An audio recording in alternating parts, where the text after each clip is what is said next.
जी, last time हम थोड़ा-सा इसकी हिस्ट्री देख रहे थे और आप लोगों को मैंने बताया था कि इस हिस्ट्री का जो मकसद है, वो सिर्फ़ ये नहीं है कि हम हिस्ट्री देखना चाह रहे हैं, इसके आगे जाके इससे इफ़ेक्ट आएगा क्योंकि यही एसेंशियल आर्किटेक्चर्स हैं जो कि पहले मैनुअली हो रहे थे और अभी उन्हीं चीज़ों को एक किस्म का ऑटोमेट किया गया और ये ऑपरेटिंग सिस्टम्स की थीम रही है बड़े अरसे से। कि एक काम पहले किया जाता है, उसके अंदर बहुत सारा ग्रंट वर्क आता है, ह्यूमन एफर्ट इन्वॉल्व होता है और उस ह्यूमन एफर्ट को देखा जाता है कि जब भी ह्यूमन एफर्ट आएगा तो उसकी वजह से एरर्स भी आते हैं, ह्यूमन एफर्ट की कॉस्ट भी ज़्यादा होती है और बहुत सारे मसाइल से पैदा होते हैं। तो रिपीटेडली आप ऑपरेटिंग सिस्टम की अगर हिस्ट्री देखेंगे तो उसके अंदर ये आपको नज़र आएगा कि एक काम जिसके अंदर ह्यूमन एफर्ट इन्वॉल्व है उसको हमेशा ऑटोमेट करने की कोशिश की जाती है। तो ये थीम जो है ये समझने की ज़रूरत है क्योंकि आगे आपके पास जितनी भी एडवांसमेंट्स आ रही हैं ऑपरेटिंग सिस्टम के या डिज़ाइन में या उसके इस्तेमाल के अंदर, सारों के अंदर मेन यही थीम है। ठीक है जी, तो इस चीज़ को समझें और ये मैं आप लोगों को एक दो एग्जांपल से भी बताऊंगा कि ये कैसे आपको इफेक्ट करता है एज ए सॉफ्टवेयर डेवलपर या एज ए सॉफ्टवेयर इंजीनियर। ठीक है, ये वो सॉफ्टवेयर इंजीनियरिंग वाला सॉफ्टवेयर इंजीनियर नहीं, प्रॉपर सॉफ्टवेयर इंजीनियर होता है। एनीवे, सो हमने यहाँ तक बात छोड़ी थी कि हमारे पास ये एक डेमो हुआ था जो कि बीच में ही बात आ गई, बस ये बड़ी अच्छी इंटरेस्टिंग चीज़ है इसलिए डाली हुई है इन्होंने भी और मैंने भी इसलिए बता दी। और यार आप तो पुराने लोग आगे सलाम मत किया करो, बैठ जाओ। नए बंदे हो तो उनको कहें भी ना। ओके, क्या कह रहा था मैं? राइट, सो 1960s तकरीबन 60-70s के अंदर हमारे पास जो मेजर डेवलपमेंट्स आई हैं ऑपरेटिंग सिस्टम्स के अंदर वो आज तक इफ़ेक्ट कर रही हैं हमारे जितने वो चीज़ें। ऑल्दो एटलीस्ट आप लोगों को 60-70s बहुत ही ज़्यादा पुराने लगेंगे, हमें इतने पुराने नहीं लगते, मैं ज़रा ज़्यादा पुराना हूँ।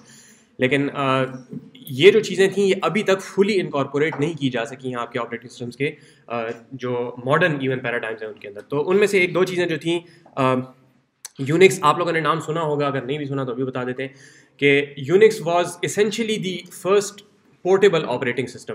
ठीक है, इससे पहले ये होता था कि एक सिस्टम के लिए, मशीन के लिए एक कोई सॉफ्टवेयर बनाया जाता था और असेंबली लैंग्वेज के अंदर उसी मशीन की असेंबली के अंदर बनाया जाता था। आप लोगों ने अगेन, अब आई एम नॉट श्योर कि असेंबली लैंग्वेज में चूंकि आर्किटेक्चर नहीं पढ़ा, लेकिन आप लोगों के पास डिफरेंट मशीन्स की डिफरेंट असेंबली की इंस्ट्रक्शंस हो सकती हैं। ठीक है, मिसाल के तौर पे आपके पास जो इंटेल के प्रोसेसर्स आते हैं उनकी अपनी कुछ इंस्ट्रक्शंस होती हैं और जो ARM के प्रोसेसर्स आते हैं उनकी इंस्ट्रक्शंस थोड़ी सी फ़र्क होती हैं। उसके अंदर कोई एक दो चीज़ों का फ़र्क होगा लेकिन उसकी वजह से मशीन फिर नहीं समझती। अगर वहाँ पे एक बाइनरी में 12 था और एक बाइनरी में 11 है तो बस मशीन को फिर नहीं समझ आती, आप लोगों को अंदाज़ा है। ठीक है, तो हर मशीन की अपनी असेंबली होती थी और असेंबली लैंग्वेज के अंदर ऑपरेटिंग सिस्टम्स लिखे जाते थे, जो हमने पहले बात भी की कि पंच कार्ड्स को ट्रांसलेट एक किस्म का किया गया। तो Unix was essentially the first operating system जो कि हाई लेवल लैंग्वेज में लिखा गया था। ठीक है, सी में लिखा गया था और Dennis Ritchie and some other guy Bell Labs के अंदर इन्होंने लिखा था। अगेन बेल लैब्स जो है बड़ी मशहूर लैब है कंप्यूटर साइंस की रिसर्च के अंदर, बहुत ज़्यादा डेवलपमेंट्स वहाँ से स्टार्ट हुई हैं। तो यूनिक्स जब लिखा गया था तो it was the first portable operating system जो कि हाई लेवल लैंग्वेज में लिखा गया था। चूंकि हाई लेवल लैंग्वेज में लिखा गया था तो वो हर मशीन के लिए अलग असेंबल हो जाता था, कंपाइल हो जाता था। ठीक है, Unix is essentially the operating system, जो पहला ऑपरेटिंग सिस्टम था। उसके बाद जितने भी ऑपरेटिंग सिस्टम्स आए वो ऑलमोस्ट सारे के सारे उससे इंस्पायर्ड हैं। आगे थोड़ी देर बाद ये बात आ रही है कि कैसे इंस्पायर्ड है और यूनिक्स एक्चुअली किस तरीके से काम करता है, तो थोड़ी सी ब्रीफ बात करेंगे, बहुत ज़्यादा नहीं इसके ऊपर। ठीक हो गया, so it was essentially the first operating system. तो आगे जितने भी आए हैं इससे इंस्पायर्ड हैं इन वन वे और अनदर। ठीक है, दूसरी चीज़ जो कि 70s में बड़ी बहुत ज़्यादा ज़रूरी चीज़ थी जो कि उस वक्त अपने पोटेंशियल को मीट नहीं कर सकती थी, दोज वर वर्चुअल मशीन्स। ठीक है, so the idea of virtual machine is that if you have N operating system, हम लोग शुरू से बात करते हैं कि ऑपरेटिंग सिस्टम क्या है, it provides you an abstraction for hardware access. ठीक है, पहले सेमेस्टर से किस्सा आपको करें लेकिन अभी दोबारा बता रहा हूँ। यू हैव एन एप्लीकेशन जो कि हार्डवेयर को एक्सेस करना चाहती है तो वो ऑपरेटिंग सिस्टम को कॉल भिजवाती है, ऑपरेटिंग सिस्टम आगे बात करता है हार्डवेयर से। ठीक हो गया, तो ऑपरेटिंग सिस्टम को ये पता है कि हार्डवेयर से मैंने कैसे बात करनी है। So what if instead of an actual hardware you have another software there जो कि ऐसा एक्ट करे ऑपरेटिंग सिस्टम के लिए कि मैं ही हार्डवेयर हूँ। तो ये थोड़ी सी अजीब बात है, इसको देखें। आपके पास ऑपरेटिंग सिस्टम है और यहाँ पे आपके पास एप्लीकेशन है। ऑपरेटिंग सिस्टम बात करता है नीचे हार्डवेयर के साथ। ठीक है जी, what if instead of having a hardware there, यहाँ पे एक और सॉफ्टवेयर पड़ा हो जो कि वो सारे काम करे जो कि हार्डवेयर करता है। ठीक है, तो आपके ऑपरेटिंग सिस्टम को ये नहीं पता चलेगा इन मोस्ट केसेस कि वो सॉफ्टवेयर के साथ बात कर रहा है या एक्चुअल हार्डवेयर के साथ बात कर रहा है। ठीक है, सो मैं थोड़ी सी डेफिनेशन ब्रेक कर रहा हूं लेकिन बहरहाल, if you have a software which acts like a hardware machine, तो that is called a virtual machine because it's not a physical machine, it's a virtual machine. ठीक है, so that's all what a virtual machine is. आप लोगों ने पहले ये चीज़ देखी होगी, एटलीस्ट यूज़ की होगी, नहीं भी यूज़ की हुई तो ऐसी कोई बड़ी बात नहीं है, लेकिन वर्चुअल मशीन्स का जो कॉन्सेप्ट है that requires this software number one to be sufficiently complex to emulate a whole hardware. ठीक है, हार्डवेयर जो काम कर सकता है इसको सारे करने चाहिए। ठीक है, अगर वो सारे नहीं करेगा तो ऑपरेटिंग सिस्टम को पता चल जाएगा कि ये हार्डवेयर नहीं है, एटलीस्ट ऑपरेटिंग सिस्टम सही तरीके से काम नहीं कर सकेगा। प्लस ये है कि ये सॉफ्टवेयर किसी हार्डवेयर के ऊपर ऑब्वियसली रन होगा, सारे का सारा तो सॉफ्टवेयर नहीं हो सकता ना, कुछ ना कुछ हार्डवेयर आखिर में जरूर आएगा। ठीक है, तो आपके पास ये जो हार्डवेयर है it needs to be sufficiently powerful कि ये सॉफ्टवेयर जो ऊपर रन हो रहा है ये ऑपरेटिंग सिस्टम के बाद एक लेवल ऑफ ट्रांसलेशन और भी करेगा। ऊपर से कॉल आई, ट्रांसलेशन हुई हार्डवेयर की कॉल के लिए। ठीक, यहां पे क्या हुआ, एक कॉल आई यहां पे, एक ट्रांसलेशन, फिर ये सॉफ्टवेयर हार्डवेयर के लिए दूसरी ट्रांसलेशन भी करेगा। This is minimum. सही हो गया, बात समझ आ रही है जी? अगेन ये चीजें हम आगे जाके तफसील से देखेंगे, अभी you just need to understand the big picture. Actually होता क्या है कि you have an application that talks to the operating system, which talks to this software which we are now going to call virtual machine. This virtual machine can either run on bare bones hardware, ठीक, या it can run on top of another operating system which accesses the hardware. तो अब ये चीज आप देख सकते हैं कि these are quite a few layers of translation। ठीक है, और जब इतनी ज्यादा लेयर्स होंगी तो आपके पास जाहिर बात है जो एक आपने काम करना है वो स्लो हो जाएगा।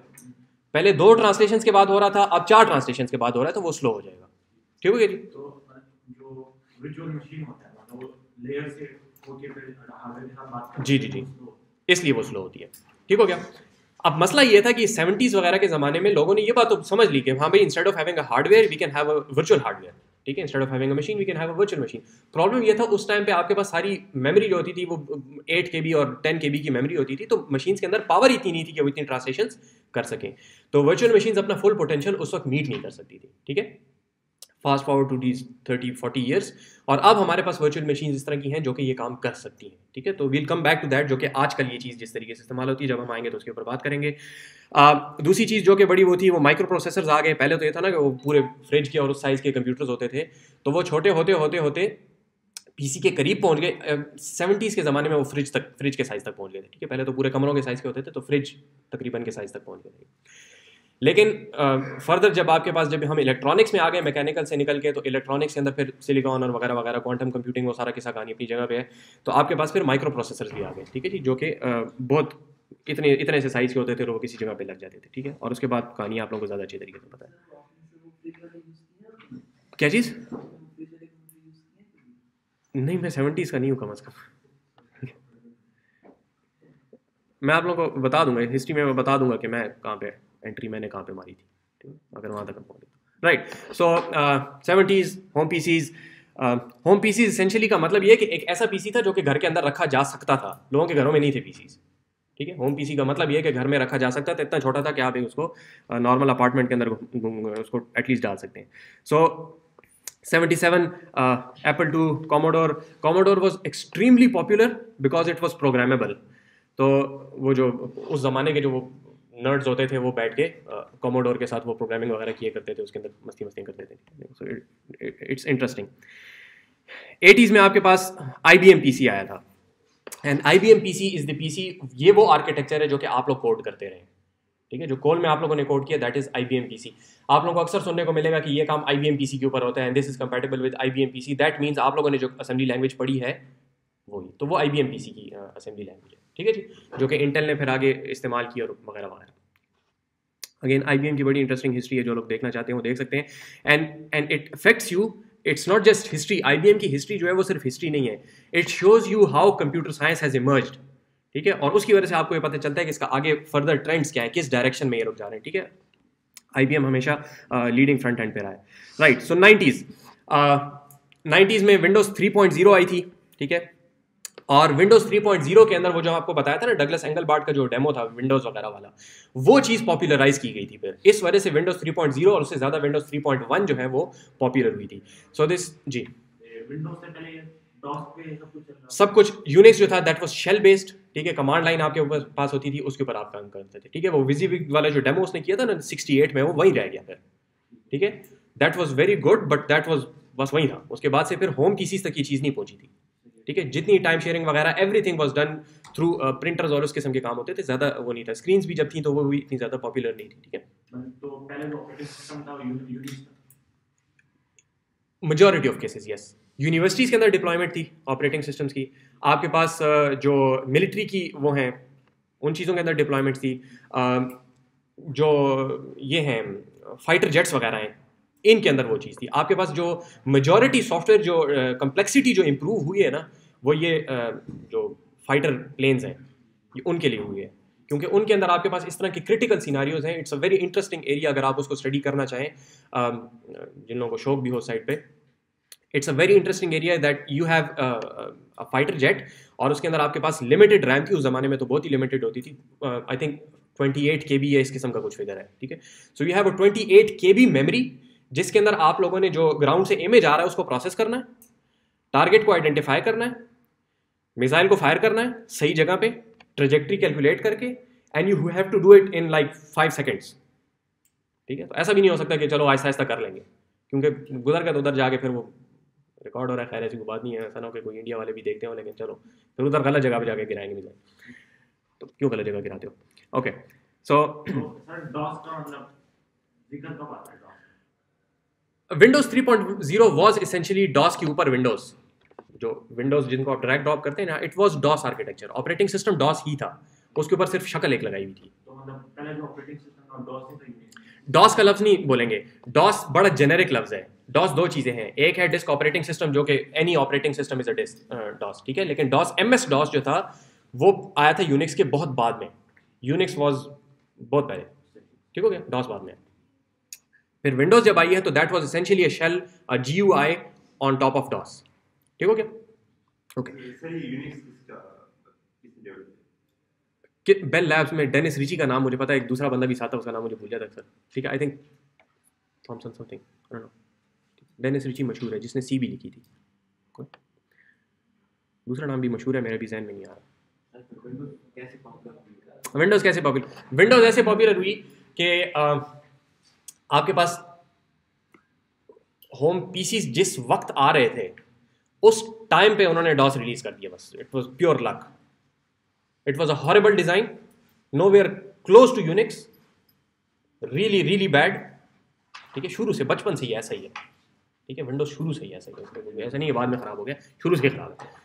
Anyway then you had Windows NT। So Windows NT was a complete redesign, ठीक है, जो डॉस से बिल्कुल फर्क था जी। सर जो आप कहते हैं विंडोज खराब है जो भी है, तो इसकी आर्किटेक्चर की वजह जी जी जी जी जी जी जी ऑपरेटिंग सिस्टम के कोर्स में इस पे हम जहाँ जहाँ आता जाएगा उसकी बात करते जाएंगे, ठीक है। आज के लेक्चर में भी एक बात आ जाएगी, ठीक है, कि कहाँ पे मसला है। सो अगेन देखें, ये जो अब तो चूंकि ये ऑपरेटिंग सिस्टम्स का कोर्स है ना, तो इसमें इस बात को समझें, विंडोज़ जो है उसके अंदर बहुत सारी अच्छाइयाँ हैं, ठीक है, बहुत सारी ऐसी चीज़ें हैं जो कि और ऑपरेटिंग सिस्टम से अच्छी हैं वो, लेकिन कुछ इस तरह के फंडामेंटल फ्लॉज हैं जिनको माइक्रोसॉफ्ट को हमेशा से कहा जाता रहा है कि इनको सही करो, लेकिन माइक्रोसॉफ्ट जो है पूरी दुनिया की फिलॉसफी के ऑपोजिट चलता है। इस वजह से विंडोज़ के पीछे लोग बातें करते हैं, वरना अच्छाइयाँ बुराइयाँ जारी बात है हर ऑपरेटिंग सिस्टम में होती है, तो उन फंडामेंटल फ्लॉज की बात है, उसका मसला है, ओके, आते हैं उसकी तरफ। Right, so Windows 3.0 was essentially DOS के ऊपर GUI और Windows NT was complete redesign, ठीक है, सारी की सारी चीज़ को, क्योंकि डॉस के अंदर सिक्योरिटी के हालात ख़राब थे। अगेन आप लोगों ने आई एम नॉट श्योर कि असेंबली में देखे होंगे कि नहीं देखे होंगे, डॉस मोड आप लोगों ने पता नहीं पढ़ा कि नहीं पढ़ा था चीज़ें, लेकिन बहरहाल it was really bad.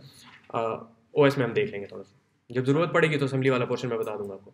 Linux हम कहते हैं लिनक्स बेस्ड बिल्ड के पीछे रहना, मतलब जो डिस्ट्रीब्यूशन होते हैं वो लिनक्स कर्नल पे काम करता है। तो विंडोज को कोर क्या है? अगेन आ रहे थोड़ी देर में आ रहे हैं, थोड़ी देर में आ रहे हैं इसकी तरफ भी, ठीक हो गया। Right, so Windows NT was rebuild from scratch. यहाँ पे 90s में ये आपके पास जी कुछ पूछ रहे, सो 90s में ये आपके पास लिनक्स आई थी। लिनक्स का थोड़ा बहुत मैंने आपको बता दिया था कि यूनिक्स चूंकि बहुत एक्सपेंसिव था, ठीक है, it was proprietary software, it was very expensive, सिर्फ यूनिवर्सिटीज़ वगैरह वो अफोर्ड कर सकती थी। तो उसको सिखाने के लिए टेनेनबॉम, एंड्रयू टेनेनबॉम, जिसकी बुक भी मैंने आप लोगों को शुरू में बताया था, उसने एक सॉफ्टवेयर, एक ऑपरेटिंग सिस्टम लिखा मिनिक्स के नाम से, which was a very toy operating system. Production के लिए नहीं था कि आप उसको इस्तेमाल करें, प्रोडक्शन का लफ्ज होता है कि you can put it in front of the clients, ठीक है, प्रोडक्शन का लफ्ज अक्सर कंप्यूटर साइंस में इस्तेमाल होता है, इस बात को समझिए। सो उसने एक मिनिक्स लिखा जो कि क्लासरूम्स में पढ़ाने के लिए इस्तेमाल किया जाता था, ठीक है, कि ऑपरेटिंग सिस्टम कैसे लिखते हैं, क्योंकि उस ज़माने में तो ऑपरेटिंग सिस्टम डिज़ाइन भी किए जाते थे, तो उसने मिनिक्स लिखा था। तो लिनस जो था, ही वाज यूनिवर्सिटी ऑफ वी करके कुछ अजीब सा नाम है, वर्ज है कि इस तरह का कुछ नाम है, मुझे प्रोनाउंसिएशन नहीं आती। वहाँ पे वो पढ़ता था, उसने वो मिनिक्स का वो जब देखा बुक वगैरह उसने देखी, तो उसने बैठ के फिर कहा कि जी ये काम तो यूनिक्स तो मुझे घर में मिलेगा नहीं, और मैंने काम भी करना है क्योंकि फारिग था बहुत ज़्यादा, तो मेरी तरह। तो उसने कहा कि ऐसा करते हैं, अपना ऑपरेटिंग सिस्टम लिख लेते हैं। तो ऐसे होते हैं कंप्यूटर साइंस के स्टूडेंट हैं, घर में बैठे होते हैं, कहते हैं चलो अपना ऑपरेटिंग सिस्टम लिख लेते हैं, क्योंकि मेरे पास करने के लिए कुछ नहीं। सो उसने लिनक्स लिखा and it was release as an email thread. उसने एक ईमेल की लोगों को कि जी मैंने कोई चीज़ लिखी है, तो ये अगर आप लोग ज़रा से इसके ऊपर फीडबैक प्रोवाइड कर दें, एंड इट ब्लू अप बिल्कुल, ठीक है। The architecture was so clean, it was such modular architecture, इतना साफ सुथरा कोड था लिनक्स का कि everybody could incorporate it in their workflows और उसके अंदर कंट्रीब्यूट कर सकते थे। And that is one of the reason जिसकी वजह से लिनक्स जो है वो बहुत ज़्यादा पॉपुलराइज हुई है, ठीक है। You had free B S D which was essentially, देखिए यूनिक्स का आर्किटेक्चर है, उससे फिर लिनक्स है, मिनिक्स है, फ्री बी एस डी है, नेट बी एस डी है, सोलारिस है, सोलारिस लिखी कि नहीं लिखी, सोलारिस का आर्किटेक्चर है। सोलारिस बहुत ज़्यादा पॉपुलर रही है सर्वर्स के ऊपर बहुत अरसे तक, ठीक है, तो अभी भी उसकी वजह से इफेक्ट्स आते हैं हमारे ऊपर। सो ये सारे के सारे इनको कहा जाता है स्टारनिक्स, ठीक है। ये सारे even free B S D के नाम के अंदर निक्स नहीं है, लेकिन फिर भी इसको कहा जाता है, ठीक है जी। 95 ऑब्वियसली में आई थी Windows 95, so this is approximately the time 90s when I started working, ठीक है। आप लोग पैदा नहीं हुए थे उस वक्त तकरीबन सारे के सारे, था तो नहीं ना 90s में कोई, हाँ इतने तो नहीं। सो 90s में मैंने विंडोज 3.1 मैंने इंस्टॉलेशन खुद की हुई है, फ्लॉपी डिस्क पे इंस्टॉलेशन हुआ करती थी। विंडोज 3.1 होती थी आई थिंक 12 फ्लॉपियों पे, ठीक है। फ्लॉपी आप लोगों ने शायद नहीं देखी होगी, फ्लॉपी देखी है? कौन सी फ्लॉपी देखी है? एक्चुअल फ्लॉपी देखी है या वो सख्त वाली फ्लॉपी देखी है? सख्त वाली देखी है, तो वो तो फ्लॉपी नहीं होती, फ्लॉपी तो इसको कहते हैं जो कि फट करे, ठीक है। उससे पहले एक होती थी इतनी 5.5 इंच की फ्लॉपी, इतनी बड़ी, वो फ्लेक्सिबल होती थी, उसकी वजह से उसको फ्लॉपी कहते हैं, ठीक है। फ्लॉपी ड्राइव जो कहते हैं वो फ्लॉपी डिस्क इस वजह से कहते हैं जो वो फट करती थी, बाकायदा फ्लेक्सिबल होती थी, ठीक है, कागज़ की तरह होती थी। वो मैंने देखी नहीं है, वो बड़ी अच्छी थी।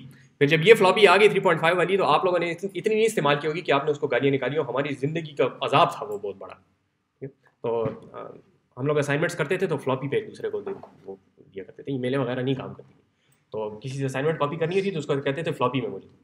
तो हमारा एक दोस्त था, उसको हमने कहा जाओ जाके फला जगह से असाइनमेंट लेके आओ ना, वो तो करनी नहीं थी, लेके आओ जिसने की हुई थी।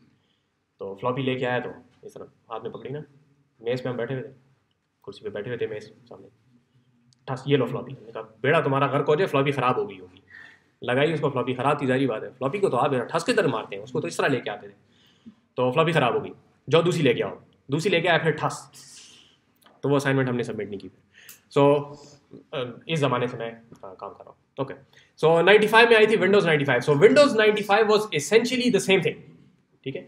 एंटी बना ली थी माइक्रोसॉफ्ट वालों ने, विंडोज़ एंटी पहले आ गई थी, ठीक है, एंटी 3.0 यहाँ पे नहीं लिखा हुआ, एंटी 3.0 पहले आ गई थी, विंडोज़ 95 बाद में आई, and they use the same horrible architecture of DOS. But Windows 95 के अंदर मसला था, फायदा ये था कि उस वक्त तक इंटरनेट पॉपुलराइज हो गया था, तो उसके अंदर इंटरनेट था, इस वजह से वो ऑपरेटिंग सिस्टम पॉपुलर हो गया। किसने सवाल पूछा कि वो क्यों पॉपुलर था? ये सारे के सारे जो हैं ये माइक्रोसॉफ्ट की, बिल गेट्स की किस्मत बड़ी अच्छी रही है, ठीक है। No doubt he is extremely intelligent, उसमें कोई शक नहीं है, लेकिन वो फ़र्क होता है ना कि उस जैसे और इंटेलिजेंट भी बहुत सारे हैं, जिस तरह Dennis Ritchie was extremely intelligent, Bill Gates उसके पाँव के बराबर भी नहीं है, ठीक है। लेकिन Bill Gates was almost always very very good in terms of business, उसको ये पता था मार्केट में किस चीज़ की किस वक्त ज़रूरत है, ठीक है। तो इस वजह से उसकी जितनी भी आर्किटेक्चर है सारे के सारे पॉपुलर हुए। स्टीव जॉब्स का इतना नहीं था, Steve jobs was extremely lucky but extremely stupid in terms of people, ठीक है। उसको समझ नहीं आती थी कि लोगों के साथ बात किस तरीके से करनी है, वॉज रियली रियली हॉरेबल। आप लोगों ने स्टीव जॉब्स का सिर्फ अच्छा वाला पर्सोना देखा है, कभी स्टीव जॉब्स की ज़रा तफसीली थोड़ी सी वो पढ़ें तो एक चीज़ जो मेरे जहन में अक्सर आती है, तो अभी रिसेंटली थोड़ा सा वो है, उसके जो क्लोज फ्रेंड्स हैं उसके मरने के बाद, फिर जारी बात है पहले तो उससे पैसे एक्सपेक्ट कर रहे थे, जब उसने नहीं दिए इनको पैसे तो फिर उसके बाद फिर खफा हो गए थोड़े से। तो Steve jobs had the opinion that I am detoxing, और मैं जो खुराक ले रहा हूँ तो उसकी वजह से मेरे अंदर से सारे टॉक्सिन्स खत्म हो गए हैं, therefore I do not need to take a bath. तो पहले तो कुछ वो कैंसर वगैरह का उसका मसला था, लेकिन उसके बाद he simply did not take a bath.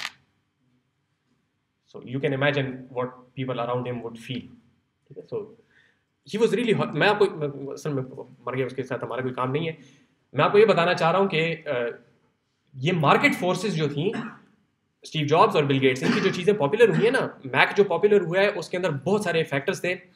Architecture Mac का बहुत ज़्यादा अच्छा था, डॉस का आर्किटेक्चर बहुत बुरा था। एप्पल क्यों पॉपुलर नहीं हुआ, डॉस क्यों पॉपुलर हुआ, क्योंकि डॉस के अंदर जो मार्केट फोर्सेस थी, जिन लोगों के जहाँ पे मार्केटिंग करनी थी, जिस तरीके से जिस टाइम पे करनी थी, वो बिल गेट्स को समझ आती थी अच्छे तरीके से। Anyway, so let's come back here. एक और चीज़ जो कि बहुत ज़्यादा पॉपुलर हुई, दैट वाज थिन क्लाइंट्स। आजकल थिन क्लाइंट्स का कॉन्सेप्ट जो है वो दोबारा पॉपुलराइज हो रहा है, इस वजह से आप लोगों को समझ आनी चाहिए कि थिन क्लाइंट का क्या मसला है। आपके पास एक पीसी है, ठीक है, everything you have is over here, ये आपका यहाँ पे सीपीयू पड़ा हुआ है, ठीक है, everything you have is in this CPU, all the computation power और ऑल द स्टोरेज पावर, ठीक है। So this is your normal PC, home PC जिसको आप इस्तेमाल करते हैं। एक और तरीकाकार इसका ये है कि आपने एक बहुत बड़ी सारी मशीन ले ली, ये एक बहुत बड़ा सारा सर्वर है, एक्सट्रीमली पावरफुल, ठीक है। टाइम शेयरिंग आपको पता है कि एक बंदा आके अपना प्रोग्राम रन कर सकता है, जब तक वो इंतजार कर रहा है दूसरा रन कर लेगा, ठीक है, ये बात हम पहले देख चुके हैं। तो what you can do is you can have an extremely powerful machine जो कि एक जगह पे पड़ी होगी, और यहाँ पे एक और मशीन होगी जो कि सिर्फ और सिर्फ स्क्रीन और कीबोर्ड और नेटवर्क कार्ड, बस, ठीक है, network card, screen, keyboard and mouse, ये चीज होगी आपके पास। इससे जाएगी एक तार सीधी यहाँ पे, ठीक है, ज्यादा ही सीधी होगी, सीधी तार वहां पे जाएगी। When you log in to that machine, ठीक है, सर्वर मशीन, और यहाँ पे आपके पास कोई कंप्यूटेशनल रिसोर्सेज नहीं है, यहाँ पे आपके पास कोई स्टोरेज नहीं है, ठीक है। इसका नुकसान क्या है, you need to have that cable, ठीक है।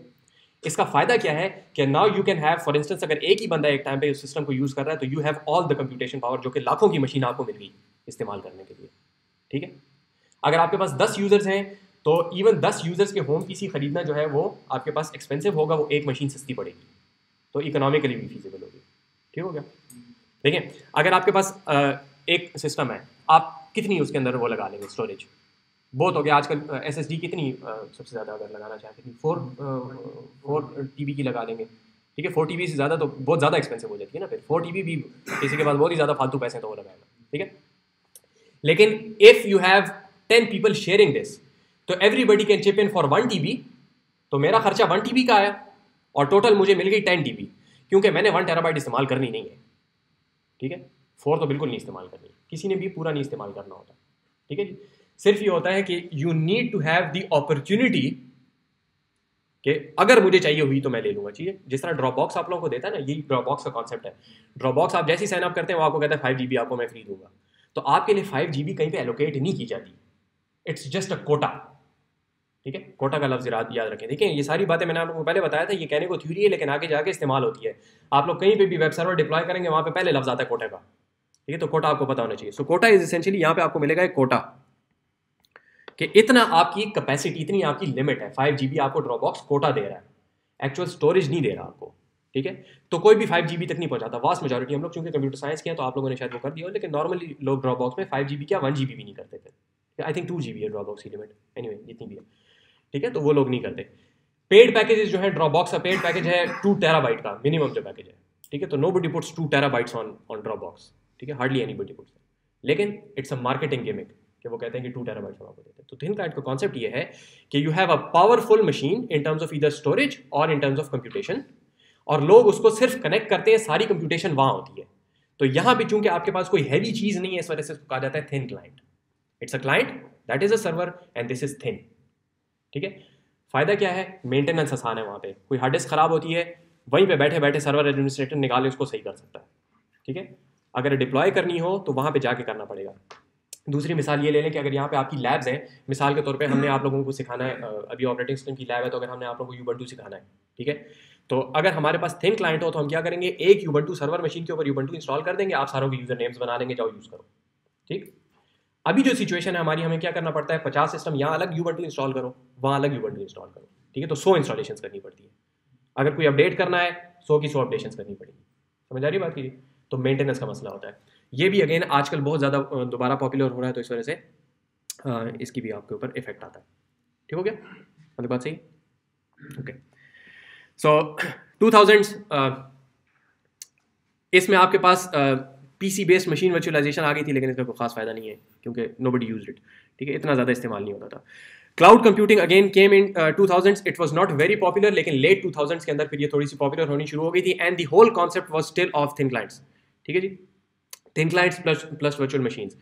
इसको जो पॉपुलराइज किया था वो AWS ने किया था, Amazon वेब सर्विसेज. और इसके अंदर जो पहली चीज़ थी दैट वाज EC2. जब इंशाल्लाह हम क्लास के अंदर देखेंगे इसको तो फिर उस वक्त तफसील से देख लेंगे कि EC2 क्या चीज़ है, कैसे काम करता है वगैरह वगैरह सारी बातें हम उसको देख लेंगे. जी, ये थिन क्लाइंट्स में ऑपरेटिंग सिस्टम एक होता है कि थिन क्लाइंट में मसला है कि ये क्लाइंट जो है इसके अंदर तो CPU है ही नहीं. ठीक है, CPU किस जगह पे, इस जगह पे. ऑपरेटिंग सिस्टम क्या करता है, CPU को मैनेज करता है.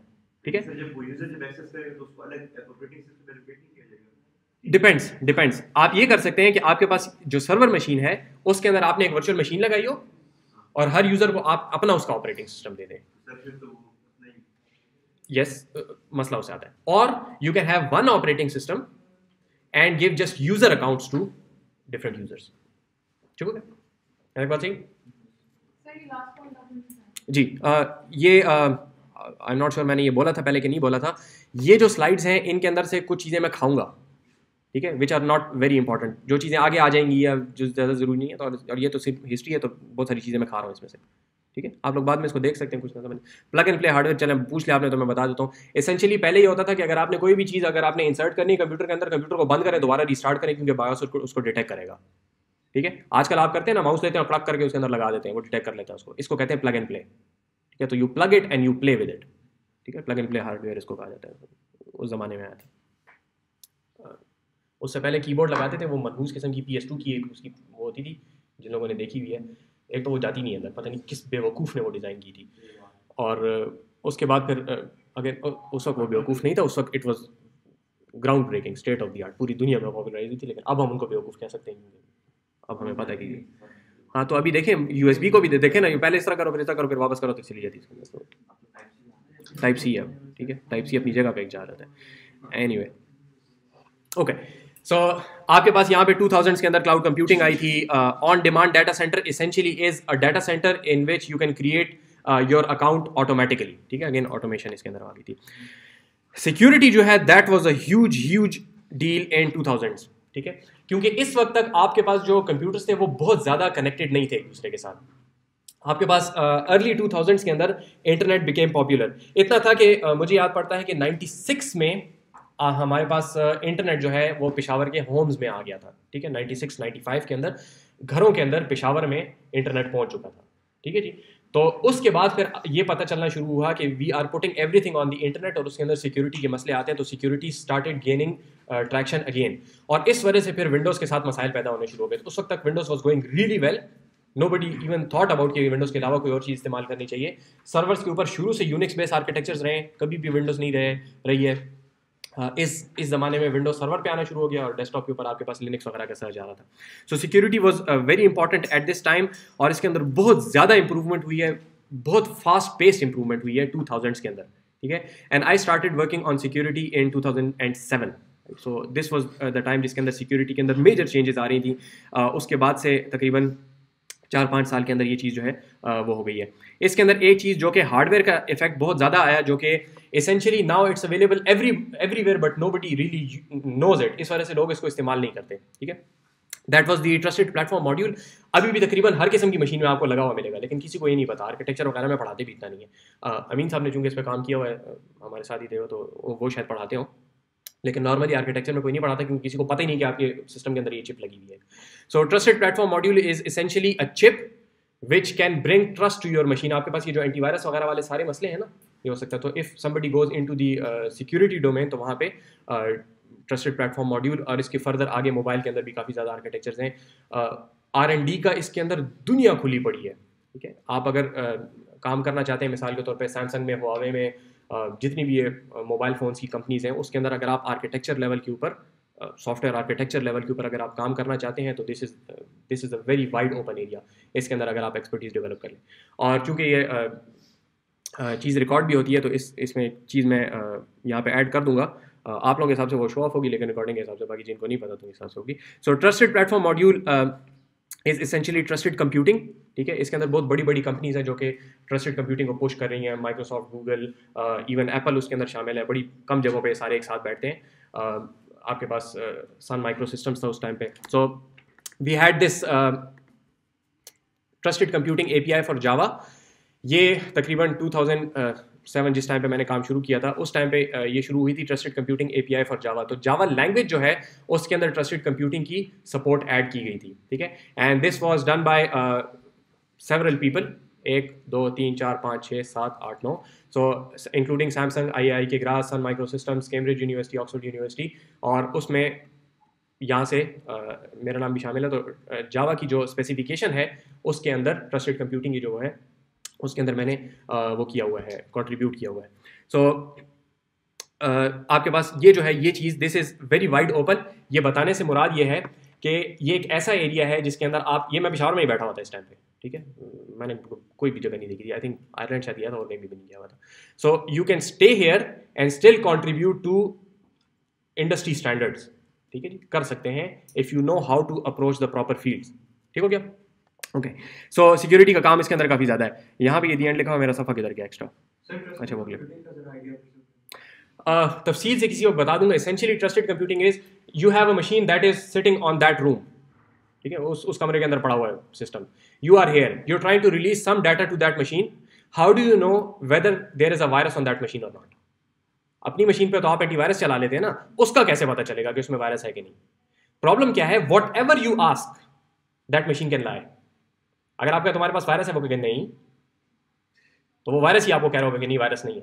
How do you know whether you are getting an actual response और नॉट, ठीक है। तो ट्रस्टेड कंप्यूटिंग कि ये सारे इंडस्ट्री के जो जायंट्स थे इन्होंने मिलकर एक चिप बनाई है आखिर में, which can provide you assurance के वहाँ पे वाकयातन जो वो कह रहा है वो सही कह रहा है, ठीक है। It has a lot of mathematics, a lot of security वाला कहानी बहुत सारी है। It starts right from the time you press the power on machine, power on the machine, ठीक है। लेकिन इट्स वेरी इंटरेस्टिंग, बहुत अच्छा एरिया है अगर इसके अंदर आप लोग काम करना चाहें, ठीक है जी।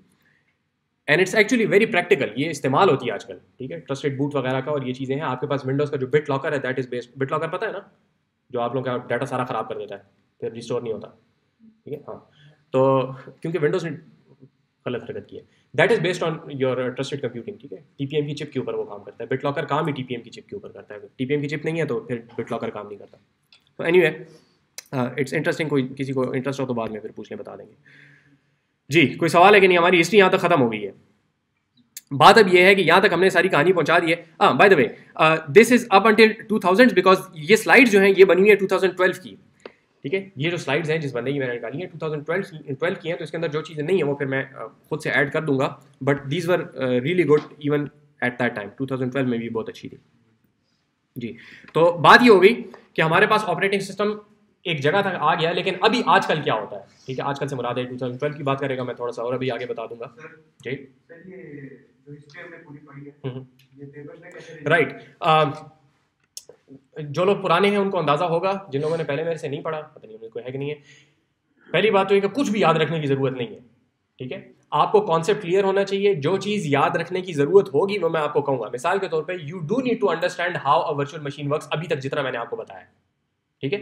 अगर आपसे कहा जाए वर्चुअल मशीन कैसे काम करती है, तो अभी तक आपको सिर्फ इतना पता है कि it amulets a hardware, operating system इससे बात करता है और ये आगे हार्डवेयर से बात करती है, बस, ठीक है। इतनी बात अगर आप क्लास में जाग रहे हैं तो आपको याद रह जानी चाहिए, ठीक है जी। कौन है? हाँ, सही हो गया। तो इतनी याद रखने की, ये याद रखने की कोई ज़रूरत नहीं है कि डगलस एंगलबार्ट ने मदर ऑफ ऑल डेमोस किस तारीख को किया था। आई डोंट केयर, मुझे खुद नहीं पता भी कि वो 58 था कि 89 था कि क्या चीज़ थी, ठीक है। So I don't expect you to memorise anything. हाँ, कुछ चीज़ें इस तरह की होंगी जिनकी मेमोराइजेशन ज़रूरी होगी, वो मैं बता दूंगा उस वक्त, ठीक है। क्योंकि उसमें मसला ये भी है कि if you don't memorise that तो you will not remember it, और वो आपको याद होनी चाहिए, ठीक है। एल्गोरिथम्स के नाम है, ठीक है, कुछ एल्गोरिथम तो वो आपको वैसे भी याद हो जाएंगे, ठीक है। जाग रहे होंगे तो हो जाएंगे, तो याद रखने की कोई ज़रूरत नहीं है। पेपर में सवाल तो आपको अभी तो पता चल गया होगा, मुझे खुद नहीं पता किस किस्म का सवाल आएगा, तो उस टाइम पे जो आ गया तो आ गया, ठीक है। फिर शामत आ जाती है। Okay, so now we are at the point कि हमारे पास करंट जो मॉडर्न ऑपरेटिंग सिस्टम्स हैं उनके बारे में हमने बात करनी है। तो सबसे पहले जब आपने पावर का बटन दबाया और मशीन स्टार्ट हुई तो उस वक्त क्या होगा उसको पहले हम देखना चाहते हैं, ठीक है। So that process is called booting. Booting इसलिए कहते हैं कि ऑपरेटिंग सिस्टम ने अभी रनिंग शुरू करनी है, तो रनिंग करने से पहले उसने अपने जूते पहनने हैं, तो that is why it's called booting. Okay, computer scientist जो हैं उनको नाम बिल्कुल नहीं रखने आते, ठीक है। मैथमेटिशियंस को ऐसे नाम रखने आते हैं जिससे बात समझ ही ना आए, ठीक है। अच्छी खासी सीधी सी बात होगी और उसका नाम ऐसा रख देंगे कि बंदा कहेगा कि पता नहीं क्या बात हो रही है, ठीक है। और कंप्यूटर साइंटिस्ट जो उनको तो बिल्कुल ही नाम नहीं रखने आते। सो बूटिंग, जब आपने मशीन स्टार्ट की तो सबसे पहले क्या चीज़ रन होती है? सबसे पहले आपके पास एक प्रोग्राम रन होता है which is called the boot loader, ठीक है। लेकिन देखें बहुत सारी बातें इस तरह की होंगी जो कि हम करेंगे और उसके अगले सेंटेंस में उसको गलत भी कर देंगे, ठीक है। तो एक्चुअली बूट लोडर सबसे पहले रन नहीं होता। बूटिंग का जो प्रोसेस है that is to get the operating system running, ठीक है। बूट का लफ्ज इसीलिए बता दिए कि उसको याद रखेंगे। बूट का मतलब है to get the operating system running. लेकिन बूट लोडर तक आने, बूट स्टार्ट करने से पहले भी आपको कुछ काम करने पड़ते हैं, ठीक है। मिसाल के तौर पे जब आपने पावर का बटन दबाया, ठीक है, now this is the concern of the architecture कि इस पावर के बटन की जो बिजली जाएगी वो किधर जाएगी, ठीक है। मदरबोर्ड पे जाएगी या प्रोसेसर को जाएगी, किसको पहले जाएगी, ठीक है। तो that is not our concern, ठीक है। ऑपरेटिंग सिस्टम्स के कोर्स का कंसर्न नहीं है, आर्किटेक्चर का है, आप लोगों का कोर्स नहीं, कहीं और जाके पढ़ लें, ठीक हो गया। सो इसेंशियली आपकी जितनी भी पावर ऑन का टेस्ट होता है, आर्किटेक्चर के कॉन्सेप्ट्स हैं कि सारी हार्डवेयर को एक किस्म का चेक किया जाता है जल्दी से कि सबको बिजली जा रही कि नहीं जा रही, ठीक है, सब चीज़ें ऑन हो गई हैं कि नहीं हो गई, कीबोर्ड है कि नहीं है, वगैरह वगैरह, ये सारी चीज़ें करके फिर उसके बाद आपके पास एक प्रोग्राम लोड होता है जिसको कहा जाता है बायोस। आप लोगों ने बायोस देखा है computer organization and assembly language में? देखा है, मुझे पता है, देखा है। नहीं, वो बायोस नहीं, वो बायोस का एक इंटरफेस है जो कि बायोस के साथ इंटरेक्ट करने में आपको मदद देता है। BIOS is essentially basic input output services, पढ़ा हुआ है, मुझे पता है, हाँ कि नहीं? चलो, बेसिक इनपुट आउटपुट सिस्टम आपके पास होता है। These are the core set of functionalities जिनके जरिए से आप अपने हार्डवेयर के साथ इंटरेक्ट कर सकते हैं, ठीक है। बिल्कुल कोर सेट ऑफ कुछ फंक्शनैलिटीज होती हैं, ठीक है।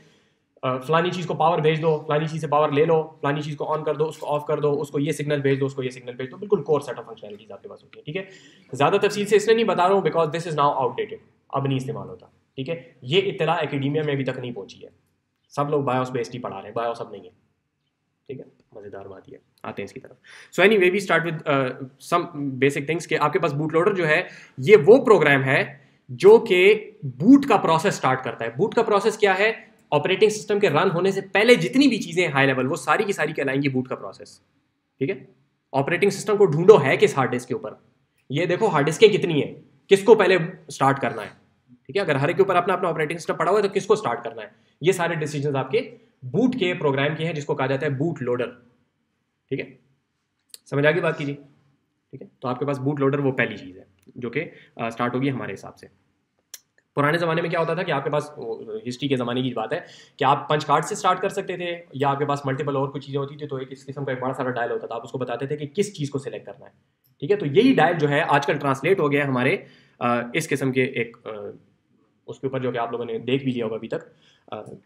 अगर आप कोई भी operating system other than Windows install करते हैं तो वो आपको इस किस्म का एक ऑप्शन देता है कि कौन सा आपने ऑपरेटिंग सिस्टम बूट करना है if you have multiple operating systems, ठीक है। So this is essentially your boot loader की रिस्पॉन्सिबिलिटी। अभी बूट लोडर स्टार्ट हुआ, उसने ढूंढी कौन कौन सी हार्ड डिस्क हैं, किसको बूट करना है, इस वाली हार्ड डिस्क को बूट करना है, उसके अंदर गया, जाके देखा कितने इसके अंदर ऑपरेटिंग सिस्टम्स हैं और आपको बता दिया कि कौन से वाले को आपने वो करना है। तो अभी तक बूट लोडर ही चल रहा है, ठीक है। तो दिस इज द शक्ल ऑफ द बूट लोडर। तो जो है ना मल्टीपल ऑपरेटिंग सिस्टम तब होता है कि आ रहे हैं अगेन, थोड़ी देर में आ रहे हैं उसकी तरफ, ठीक हो गया जी, क्या तक बात सही हो। तो this is essentially what a boot loader is.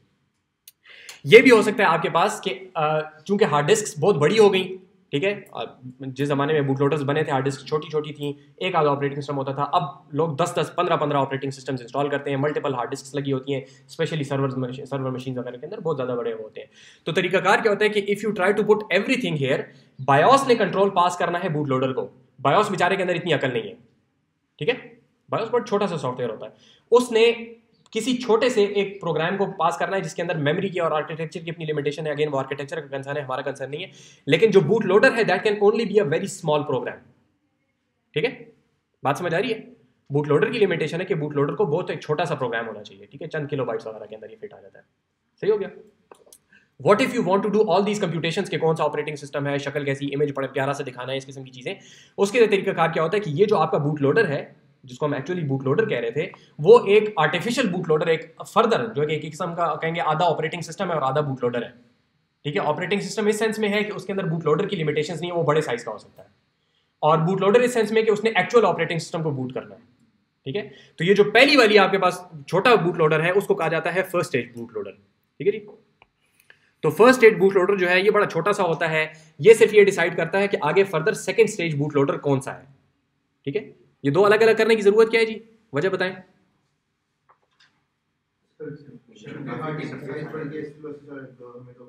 हाँ लेकिन इससे ज़्यादा जो दूसरी वाली बात बताई थी आपने क्या बोला?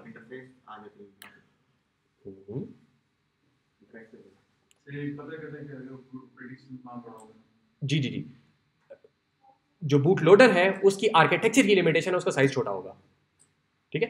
बाकी सारी बातें भी सही हैं, लेकिन ज़्यादा जो बेहतर जवाब होगा वो ये कि आपके पास बूट लोडर का साइज लिमिटेड है and you want a lot of functionality, ठीक है। तो इस वजह से इसको हमने दो पोर्शन के अंदर स्प्लिट कर दिया, ठीक हो गया। So you have the first stage boot loader and the second stage boot loader, ठीक है जी। आपके पास बायोस है, बायोस ने एक सॉफ्टवेयर को कंट्रोल पास करना है विच इज लिमिटेड, इससे बड़ा नहीं हो सकता, आपको फंक्शनैलिटी ज्यादा चाहिए। तो फर्स्ट स्टेज बूट लोडर आप वही छोटा बनाते हैं जो कि बायोस से कंट्रोल ले लेता है, फिर इसके बाद कोई लिमिटेशन नहीं है तो ये आगे जाके एक बहुत बड़े सारे बूट लोडर के हवाले कर देता है which is the second stage boot loader.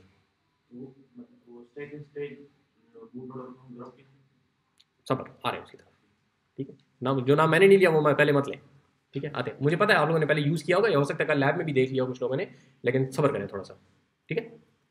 यहाँ तक सही होगी। तो ये आप the first stage boot loader, second stage boot loader.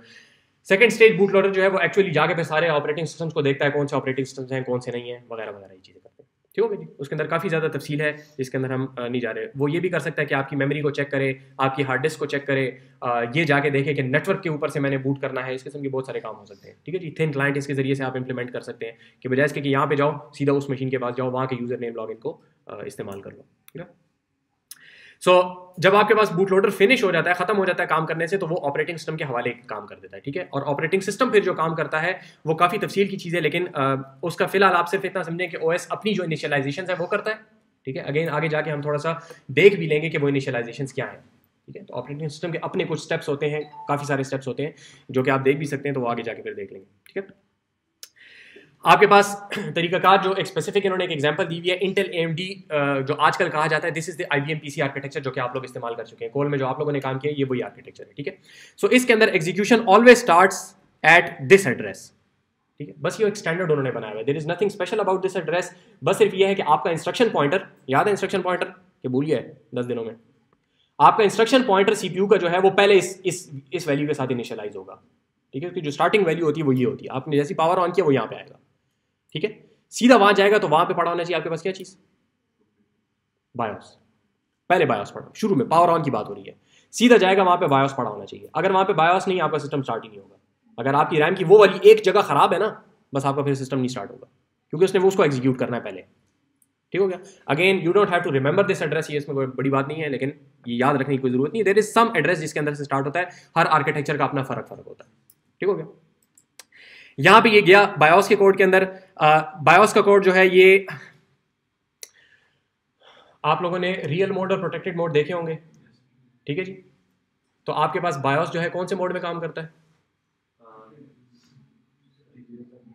Limited mode कौन सा होता है, रियल मोड लिमिटेड होता है, ठीक है। और प्रोटेक्टेड मोड जो है वो 32 बिट वगैरह और उसके ऊपर होता है। तो रियल मोड के अंदर आपके पास बायोस काम करना शुरू करता है, ठीक है जी। समझ आ गई बात की। बायोस रियल मोड के अंदर काम करता है, आमतौर पे आपके बूट लोडर्स भी रियल मोड के अंदर काम करते हैं, ठीक है। रियल मोड से प्रोटेक्टेड मोड के अंदर जंप करने के लिए आपको कुछ काम करने पड़ते हैं, वो पड़े हुए कि नहीं पड़े हुए, राइट। रियल मोड से प्रोटेक्टेड मोड में जाने के लिए आपको कुछ काम करने पड़ते हैं, ठीक है। आपको ये बताना पड़ता है कि भाई प्रोटेक्टेड किस चीज को मैं कह रहा हूं कि ये प्रोटेक्टेड है और ये वो है सुपरवाइजर है, ठीक है। आपके ऑपरेटिंग सिस्टम को सब चीजों का राइट्स हैं, ठीक है। तो आपने अब अपने CPU को बताना है ना कि मेरा ऑपरेटिंग सिस्टम किधर पड़ा हुआ है। बात समझ आ रही है। जब आप कहेंगे ना कि प्रोटेक्शन करो, तो भाई किसको इजाजत देनी है, किसको इजाजत नहीं देनी, ये फर्क समझ आता है जी। जब आप कह रहे हैं ना कि प्रोटेक्ट करो फलां चीज को, प्रोटेक्टेड मोड का ये मतलब है कि प्रोटेक्शन उसके अंदर आती है। तो जब आपने प्रोटेक्शन करनी है तो you need to define what you mean by protection, कि इसको इजाजत दो, इसको इजाजत मत दो, ऑपरेटिंग सिस्टम को हर काम करने दो, एप्लीकेशंस को हर काम मत करने दो, ठीक है। तो ये चीजें आपको पहले सेटअप करनी पड़ती हैं। आप अपने CPU को बताएंगे कि कौन ऑपरेटिंग सिस्टम है और कौन जो है वो अलग चीज़ है। बहरहाल उस तफसील के अंदर फिलहाल हम नहीं जा रहे, कहीं पे ज़रूरत पड़ गई तो एक्स्ट्रा कहीं पे कुछ कर लेंगे। वो चीज़ आप सेटअप करते हैं, ठीक है। वो सेटअप करने के बाद फिर एक जंप की एक इंस्ट्रक्शन होती है जिसके बाद आप प्रोटेक्टेड मोड के अंदर लैंड कर जाते हैं। तो ये सारे काम जो है आपके बूट लोडर के। अगेन इस वक्त टेंशन मत लें, ये बातें याद रखने की ज़रूरत नहीं है फिलहाल, ठीक है, जहाँ से एक्चुअल याददाश्त वाली चीज़ें आ जाएंगी वो मैं बता दूंगा। मैंने आप लोगों को पहले बताया, जैसे जैसे आप आगे जाते जाएंगे आप लोग फ़लसफ़ा ज़्यादा सुनेंगे। कंप्यूटर साइंस की डिग्री का मकसद ये होता है कि वो चीज़ें आपको बताई जाएँ जो कि आप लोग खुद से नहीं सीख सकते, तो वो फ़लसफ़ा होता है आमतौर पर। ठीक है, स्पेसिफिक चीज़ें याद रखने वाली आप लोग खुद भी देख सकते हैं। सिर्फ आपको बिग पिक्चर पता होनी चाहिए कि यू स्टार्ट विद बायोस, ठीक है, एट सम एड्रेस, वहाँ से आपने बूटिंग स्टार्ट की, you start in real mode, सब कुछ खुला होता है, जो करना है करें। ठीक है, उसके बाद से फिर सेटअप किया जाता है कि ऑपरेटिंग सिस्टम वगैरह को, बूट लोडर है ना, उसको ऑपरेटिंग सिस्टम को रनिंग के लिए तैयार कर रहा है। उसने ये सेटअप किया कि ऑपरेटिंग सिस्टम कहाँ पे लोड होगा, ऑपरेटिंग सिस्टम को लोड किया, सीपीयू को बता दिया कि ये पोर्शन ऑपरेटिंग सिस्टम का है, ये सारी जगह जो है इसको आपने प्रोटेक्ट करना है, एंड गो। ठीक है जी, वो जब आप एंटर मारते हैं ना, उसके बाद से फिर आपके पास ये सारी कहानी जो है वो शुरू हो जाती है। ठीक है जी, फिर ऑपरेटिंग सिस्टम अपने आप को इनिशियलाइज करता है। So processor starts in real mode, और आपके पास डायरेक्ट एक्सेस होता है हर चीज़ के, which is what real mode is. ठीक है, अनप्रोटेक्टेड, जो करते हो करो, लगे रहो। ठीक हो गया। बायोस पहले से बता दिया, आपके पास बेसिक इनपुट आउटपुट सिस्टम्स होते हैं, ये हर किस्म की मशीन के अंदर होते हैं, रोम के अंदर पड़े होते हैं। ठीक है, वहाँ से लोड किया जाता है, रैम के अंदर लाया जाता है, फिर उसको एग्जीक्यूट किया जाता है। ठीक है, don't have to understand this. BIOS क्या क्या काम करता है, कुछ चीज़ें लिखी हुई हैं, इट्स नॉट वेरी इंपॉर्टेंट। अपने आप को देखता है मैं सही हूँ कि नहीं, बायोस का अपना चेक होता है। ठीक है, किसी भी सॉफ्टवेयर को चेक करने का जो तरीकाकार होता है उसको कहा जाता है चेकसम। ठीक है, शायद यहाँ पे कहीं पे नहीं लिखा हो तो मैं पहले बता देता हूँ। किसी भी सॉफ्टवेयर को अगर आपने चेक करना है ना कि ये सॉफ्टवेयर ठीक है कि नहीं है, जैसा हमने भेजा था वैसा ही है कि नहीं है, तो उसको कहते हैं checksum. It is a very fast process. ठीक है, आगे जाके सिक्योरिटी जब हम देखेंगे इंशाल्लाह चैप्टर, तो वहाँ पे देख लेंगे कि ये कैसे आप करते हैं कि आपने यहाँ से कोई सॉफ्टवेयर वहाँ भेजा, और वो सॉफ्टवेयर अपनी एग्जीक्यूशन करने से पहले ये देखता है कि मैं तो कहीं आने में ख़राब नहीं हो गया। ठीक है, या इसने मुझे मॉडिफाई तो नहीं कर दिया, इस किस्म की चीज़ें जो है वो करते हैं, उसको चेकसम कहा जाता है। आगे जाके तफसील से इसको देख लेंगे। ठीक है, और इस किस्म के कुछ काम करता है, मेमोरी टेस्ट वगैरह करता है, डिवाइसेस को चेक करता है, सारे के सारे काम करने के लिए करे। आगे फिर आपके पास एग्जांपल्स हैं कि विंडोज़ किस तरीके से बूट करता है, लिनक्स किस तरीके से बूट करता है, तो उसको थोड़ा सा देखते हैं। आपका ग्राफ का जो सवाल है वो इंशाल्लाह यहाँ पे भी आ जाएगा।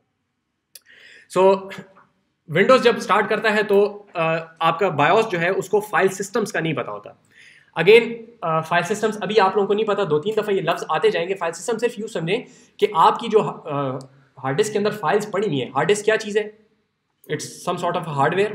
ठीक है, हार्डवेयर के अंदर जब भी आप डाटा रखेंगे, रैम में हम लोगों ने बात की थी कि जब भी आप डाटा रैम में डालेंगे that's always going to be binary, 0 and 1। How you store that 0 and 1 is different. ठीक है, हो सकता है मैग्नेटिक उसके अंदर उसकी पोलराइजेशन चेंज हो, अप डाउन हो। ठीक है, आपके पास अगर CD ड्राइव है उसके अंदर वो ग्रूव्स होती हैं।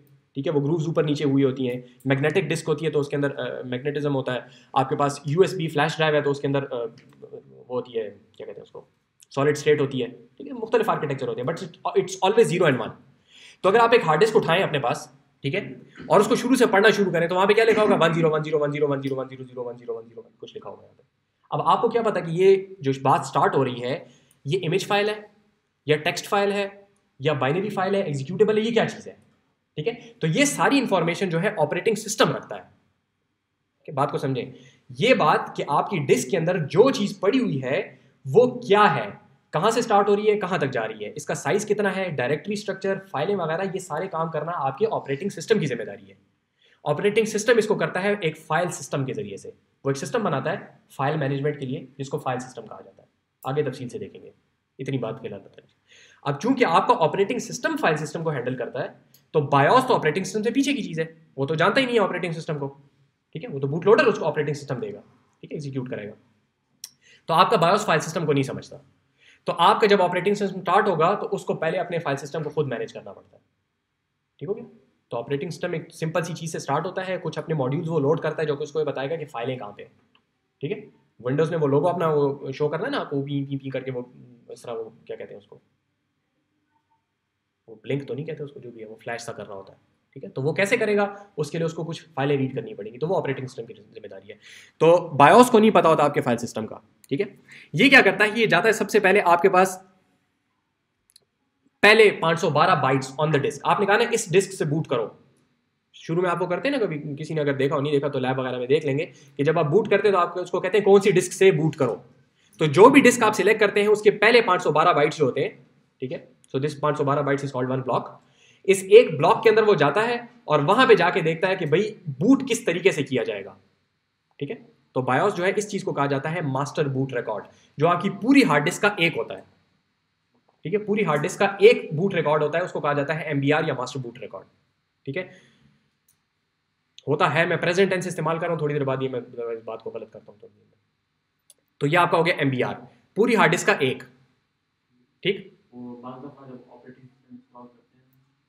बता रहा हूँ आ रहा हूँ उसकी तरफ, उसमें कोई फाइल खराब हो जाए दोबारा इंस्टॉल करें। इंस्टॉलेशन बीच में रुक जाती है। जी जी जी जी जी जी, अगर आपका MBR ठीक नहीं है तो आप बूट नहीं कर सकते उस हार्ड डिस्क से। MBR को ठीक करें। देखें, इस बात को समझें, आपका पूरे का पूरा ऑपरेटिंग सिस्टम सही पड़ा हुआ है, सिर्फ इधर MBR में 2 बाइट्स खराब हो गए यहाँ पे। तो if you can just fix this guy, you don't have to reinstall the whole operating system. ठीक है, ये आपको यूबंटू जब करेंगे तो ये आपको इफेक्ट करेगा। किसी टाइम पे MBR आपका खराब हो जाएगा तो पूरा यूबंटू मत इंस्टॉल करें, सिर्फ MBR को फिक्स कर दें, उसमें सारे 5 मिनट लगते हैं। ठीक है, MBR फिक्स सर्च कर लें, how to fix MBR on Ubuntu, बस आराम से पता चल जाएगा। ठीक है, 5 मिनट के अंदर वो इस तरीके से हो जाएगा। यूबंटू पूरा इंस्टॉल करेंगे तो डाटा भी जाएगा वगैरह वगैरह, बहुत सारे बना लेंगे। ठीक है, तो again these things effect you. तो MBR जो है वो पूरी हार्ड डिस्क का एक होता है, मास्टर बूट रिकॉर्ड। एक रिकॉर्ड होता है जो कि बूटिंग के लिए इस्तेमाल किया जाता है, और मास्टर होता है पूरी हार्ड डिस्क के ऊपर एक होता है, एक डिवाइस के ऊपर एक होता है, मास्टर बूट रिकॉर्ड। ठीक है, पहले 512 बाइट में याद रखने की जरूरत नहीं, क्या चीज़ उसके अंदर होती है वो भी फिलहाल जरूरत नहीं है। मास्टर बूट रिकॉर्ड क्या करता है, आपके पास हर पार्टीशन के अंदर अलग अलग ऑपरेटिंग सिस्टम इंस्टॉल हो सकता है। तो मास्टर बूट रिकॉर्ड के अंदर ये लिखा होता है, जिस तरह फर्स्ट स्टेज बूट लोडर और सेकंड स्टेज बूट लोडर था ना, उसी तरीके से मास्टर बूट रिकॉर्ड और आगे है वॉल्यूम बूट रिकॉर्ड। वॉल्यूम आपके पास हार्डवेयर की टर्मिनोलॉजी में कहा जाता है पार्टीशन को, जिसको हम सॉफ्टवेयर की टर्मिनोलॉजी में पार्टीशन कहते हैं, उसको हार्डवेयर वाले कहते हैं वॉल्यूम्स। ठीक हो क्या? अगेन आगे जाके सिस्टम एडमिनिस्ट्रेशन में वॉल्यूम का लफ्ज़ बहुत इस्तेमाल होता है। ठीक है, क्लाउड में काम करें तो अमेजॉन वाले भी वॉल्यूम कहते हैं इसको। Okay, so master boot record जाके सारी पार्टीशंस को देखता है और उसमें देखता है कि इस पार्टीशन में ऑपरेटिंग सिस्टम है, बूट हो सकता है, हाँ जी। इसमें है, हाँ जी हो सकता है। इसमें है, नहीं जी इसमें नहीं है। इसमें भी नहीं है, इसमें भी नहीं है। तो ये 2 चीज़ें जो हैं इनके अपने अपने वॉल्यूम बूट रिकॉर्ड्स होंगे। तो मास्टर बूट रिकॉर्ड का काम है कि वॉल्यूम बूट रिकॉर्ड्स को रीड करें। ठीक है, वॉल्यूम बूट रिकॉर्ड में क्या लिखा होता है कि ऑपरेटिंग सिस्टम की फाइलें कहाँ पड़ी हैं, जिनको बूट करना है ना आपने शुरू में, ऑपरेटिंग सिस्टम को आप स्टार्ट करना है, उसकी जो कोर फंक्शनैलिटी जिसको वो स्टार्ट करेगा, तो वॉल्यूम बूट रिकॉर्ड के अंदर ये लिखा होता है कि आपके पास ऑपरेटिंग सिस्टम को बूट कहाँ से करना है, उस पार्टीशन के अंदर किधर पड़ी है फाइल। ठीक हो गया? तो ये हो गया आपके पास मास्टर बूट रिकॉर्ड, और एक हो गया आपके पास वॉल्यूम बूट रिकॉर्ड जिसको VBR कहा जाता है। ठीक है, तो जब आप इंस्टॉलेशन करते हैं, मिसाल के तौर पर भी आप लोग यूबंटू की इंस्टॉलेशन करेंगे लैब वगैरह में, जिन्होंने पहले नहीं की हुई, तो आपसे वो पूछेगा कि मैं आपके जो बूट का रिकॉर्ड है वो MBR में लिख दूं या VBR में लिख दूं। ठीक हो गया? तो तरीकाकार क्या होता है कि आप उसको कहेंगे कि MBR में लिखो, क्योंकि लिनक्स जाके लिखेगा MBR, तो अब पूरी आपकी हार्ड डिस्क जो है उसका MBR लिनक्स ने कब्जा कर लिया। विंडोज किधर गया? अब विंडोज नहीं बूट हो सकता। विंडोज जिस पार्टीशन में है उसका वॉल्यूम बूट रिकॉर्ड लिनक्स का जो लोडर है, ठीक है, लिनक्स का जो बूट लोडर है वो रीड करेगा और अपने ऑप्शन के अंदर उसको भी ऐड कर लेगा। तो विंडोज को क्यों नहीं छोड़ते? क्योंकि विंडोज औरों के ऑप्शंस नहीं देखता। ठीक है, अगर आप लिनक्स का बूट लोडर लेते हैं, वो MBR को रीड करता है। MBR के अंदर अगर आपके पास और फर्दर ऑपरेटिंग सिस्टम्स हैं, विंडोज वगैरह हैं, तो लिनक्स का बूट लोडर उनको अकोमोडेट करता है। विंडोज का जो बूट लोडर है वो उनको सर्च ही नहीं करता। लिहाजा आपके पास विंडोज का अगर बूट लोडर है, MBR के अंदर अगर विंडोज पड़ा हुआ है तो you can not boot Linux. अगर लिनक्स पड़ा हुआ है you can boot both of them. ठीक है, तो ये बात समझ आ रही है? ये इस तरह की छोटी छोटी बातें होती है जिसकी वजह से लोग माइक्रोसॉफ्ट वालों को बातें सुनाते हैं कि भाई आप जाके सर्च क्यों नहीं करते हो सारे वॉल्यूम बूट रिकॉर्ड्स के ऊपर? क्या मसला हो जाएगा कि अगर आप लिनक्स भी ऑप्शन में दे देंगे? वो कहते हैं हम नहीं देते। तो it's not a technical discussion, बड़े आसानी से देख सकते हैं, सारे 3 लाइनों का कोड होगा उनका। ठीक है, नहीं करते बस। ठीक हो गया? फर्क समझ आ गया? तो इसलिए if you install Ubuntu first and then you install Windows, तो विंडोज क्या करता है? MBR को ओवरराइट कर देता है। आपकी लिनक्स ऐसा लगता है जैसे उड़ गई, तो लिनक्स कहीं नहीं गई, सिर्फ अगेन MBR अगर आप ओवरराइट कर दें तो दोनों को इस्तेमाल कर सकते हैं। ठीक है, तो लोग कहते हैं कि जी पहले विंडोज इंस्टॉल कर लो उसके बाद लिनक्स इंस्टॉल करो, क्योंकि पहले लिनक्स इंस्टॉल करोगे तो फिर विंडोज इंस्टॉल करोगे तो लिनक्स उड़ जाएगी। तो लिनक्स उड़ नहीं जाएगी, सिर्फ MBR उड़ जाएगा, उसको वापस डाल दें वहां पे। ठीक हो गया? सो MBR VBR। अदर पीसीज का क्या तरीका कार है जी? हाँ, obviously if you remove the partition तो फिर तो खत्म होगी ना। अगर पार्टीशन ही आप उड़ा दें तो फिर अगर आप सी में लिनक्स इंस्टॉल करें फिर विंडोज इंस्टॉल जी जी जी जी, तो फिर तो जारी बात है ना, फिर तो असल में वो तो फिर वॉल्यूम बूट रिकॉर्ड भी खत्म और सारी फाइलें भी खत्म और सब कुछ खत्म। लेकिन टिपिकली लोग ये नहीं करते, अलग पार्टीशन के ऊपर करते हैं। ठीक, ओके। दूसरी तरह में क्या होता है, आपके पास MBR के अंदर चीज़ जो है वो जाता है ग्रब का स्टेज 1। ठीक है, सो ये stage 1 is essentially first stage boot loader. ठीक है, और वो जो है वो आपके सेकंड स्टेज बूट लोडर को लोड करता है। तो GRUB is grand unified boot loader. ये लिनक्स का बूट लोडर नहीं है, ये एक और थर्ड पार्टी बूट लोडर है which just happens to support Windows and Linux and Solaris and everything else. ठीक हो गया? तो आपके पास ग्रब जो है that is grand unified boot loader. इसको कोई भी ग्रैंड यूनिफाइड बूट लोडर नहीं कहता, सब इसको ग्रब ही कहते हैं। ठीक है जी? तो ग्रब जो है आपके पास लिनक्स में एक ज़माने में लीलो आया करता था, लिनक्स लोडर, फिर बाद में वो ट्रांजिशन हो गया ग्रब के ऊपर। तो GRUB is essentially the industry standard, हर कोई ग्रब के इस्तेमाल करता है। ठीक है? आई थिंक वर्जन 3 चल रहा है कि 2 चल रहा है ग्रब का, आजकल पता नहीं कौन सा चल रहा है, जो भी लेटेस्ट चल रहा है। राइट, सो ये आपको चॉइसेस वगैरह दिखाता है, कौन सा ऑपरेटिंग सिस्टम आपने बूट करना है वगैरह वगैरह वगैरह, सारी चीज़ होती है। It's very powerful. ये आपको बहुत सारे ऑप्शंस आप इसको पास कर सकते हैं। आप इसको ये कह सकते हैं मिसाल के तौर पे कि मेरा ऑपरेटिंग सिस्टम बूट करो लेकिन मेरे नेटवर्क कार्ड को डिसेबल कर दो। ठीक है? तो अगर आपके लेट से कोई बहुत ज़्यादा ट्रैफिक आ रही है ना आपके पास, कोई आपके ऊपर अटैक कर रहा है बाहर से नेटवर्क के ऊपर, तो आप ये कर सकते हैं कि ऑपरेटिंग सिस्टम को बूट करो लेकिन नेटवर्क कार्ड बिल्कुल पहले टाइम से ही उसको बंद रखो। ठीक है? तार मैं नहीं निकालना चाहता फॉर सम रीज़न, क्योंकि अक्सर जगहों में तार निकालना आसान नहीं होता नेट सर्वर्स वगैरह की मशीन में। बात समझ आ रही है? तो इट्स वेरी पावरफुल, बस इतने समझने की जरूरत है। सर हमने जो है बूट लोडर का पहले कह दिया, फर्स्ट स्टेज होता है, सेकंड स्टेज। तो सेकंड स्टेज ये होता है ग्रब। जी जी जी, देखिए बूट लोडर हमने कहा जनरल पहले बात कर ली, फर्स्ट स्टेज होता है, सेकंड स्टेज होता है, फिर आगे फिर एग्जांपल्स हम देख रहे हैं। तो लिनक्स की एग्जांपल के अंदर this is first stage and this is second stage, ये वही चीज़ है। तो फर्स्ट स्टेज वही होता है ना, जब हम स्टार्ट करते हैं ना तो जो होता है एचपी का लोगो जो भी आता है वो बायोस है। वो बहुत जब उसके बाद आपके पास वो स्क्रीन आती है ना वो लिनक्स वाली, दैट इज स्टेज 2।